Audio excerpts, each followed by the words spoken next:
আউযু বিল্লাহি মিনাশ শাইতানির রাজিম। বিসমিল্লাহির রহমানির রহিম। আল্লাহুম্মা সাল্লি আলা নূরিকা ওয়া আলা আলিহি ওয়া আলা কাদমিহি ওয়া সাল্লিম। গত পর্বে এই লাইন থেকে শেষ করেছিলাম। ঠিক পরের লাইন থেকে শুরু করছি এখন। নবী বর্তমান থাকিতে উম্মতকে জ্ঞানদান করিবার অধিকার কাহারও নাই।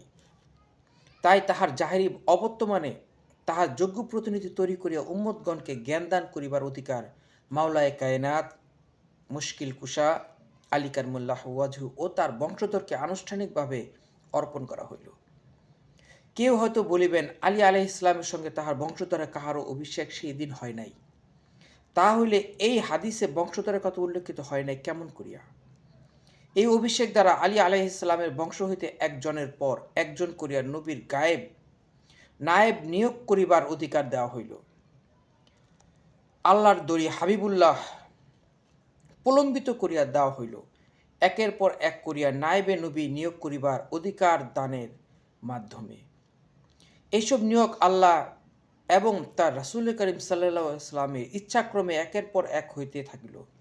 নবী তাহার প্রতিনিধির মাধ্যমে জাহেরিভাবে বিদ্যমান থাকিলেন, কিন্তু 12 জনের পর আল্লাহ এই দড়ি মানুষের অবাধ্যতার জন্য ছিন্ন হইয়া গেল। খুম দিবসে উম্মতে মুহাম্মদের দিন পরিপূর্ণতা লাভ করিল, কারণ মুহাম্মদী দিনের আলোর দ্বারা তথা জ্ঞানের দ্বার খুলিয়া দেওয়া হইল। নবীর ইন্তেকালের পর উহার সমাপ্তি ঘটিল না। ফলত রাসূল করিম সাল্লাল্লাহু আলাইহি ওয়াসাল্লামের উম্মতের ওপর আল্লাহর দেওয়া নিয়ামত পূর্ণতা প্রাপ্ত হইল। আল্লাহ তাআলা খুমের উপস্থিত ব্যক্তিগণের দিনের উপর সন্তুষ্ট হইলেন, যাহারা সত্যিকার আত্মসমর্পণ করিলেন, অর্থাৎ আত্মসমর্পণের দিনকে যাহারা খুম দিবসে অনুগত্যের দ্বারা গ্রহণ করিলেন, তাহাদের উপর আল্লাহ রাজি হইলেন। ইহাকে নওরোজ কেন বলা হয়? সেই তারিখটা ছিল 21 মার্চ 632 খ্রিস্টাব্দ মোতাবেক 10 হিজরি, 10 জিলহজ, 18 জিলহজ, 10 হিজরি, জোহর এবং আসরের মধ্যবর্তী সময়ে গাদির খুম নামক স্থানে এই ভাষণটা আল্লাহ রাসূল, উম্মতে মুহাম্মদী এবং সকল সাহাবাদের উদ্দেশ্য এই ভাষণটি দেন।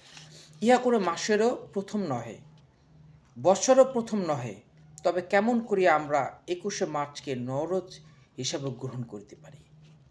শেষ নবী ইন্তেকালে চলিয়া গেলেন, নবুয়তের জামানা শেষ হইল, মাওলায়াত বা ইমামতের জামানা আরম্ভ হইল এবং ইহা হইল তাহার প্রথম দিন। এই হিসেব ইহা নতুন দিন। ইহাকে বেলায়েত দ্বারা উদ্ঘাটন করা হইতে পারে।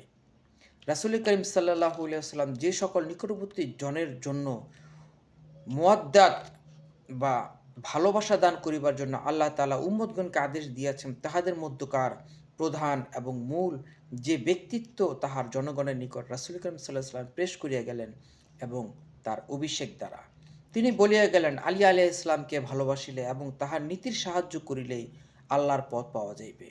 যাহারা মাওলায় আলী আলাইহিস ইসলামের পথ ধরিবে না, তাহারা আল্লাহর দুশমন রূপে গণ্য হইবে। এই অভিষেকের নবযুগের সূচনা করিল। মক্কার কুরাইশদের বিরোধিতা করিবার শক্তি চূর্ণ হইয়া গেল। সত্য রাজ্য প্রতিষ্ঠা করিবার সকল ব্যবস্থা গ্রহণ করা হইল। উম্মতগণের জীবনযাত্রা আল্লাহর অনুমোদনের মধ্যে আসিবার সুব্যবস্থা করা হইল। এইখানে হইতে নতুন আরও এক যুগ আরম্ভ হইল। আল্লাহ শাসন ধরার বুকে মাওলাগণের মাধ্যমে প্রতিষ্ঠিত থাকিবে, কিন্তু হায় সকলে গরল ভেল।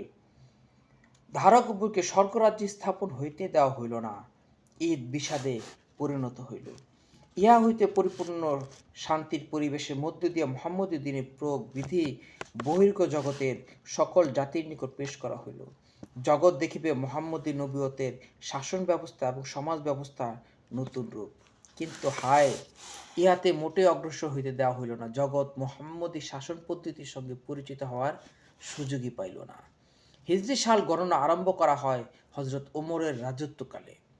ইহার পূর্বে পর্যন্ত রোমান সালে হিসাব অনুযায়ী সময়ের হিসাব চলিয়া আসতেছিল।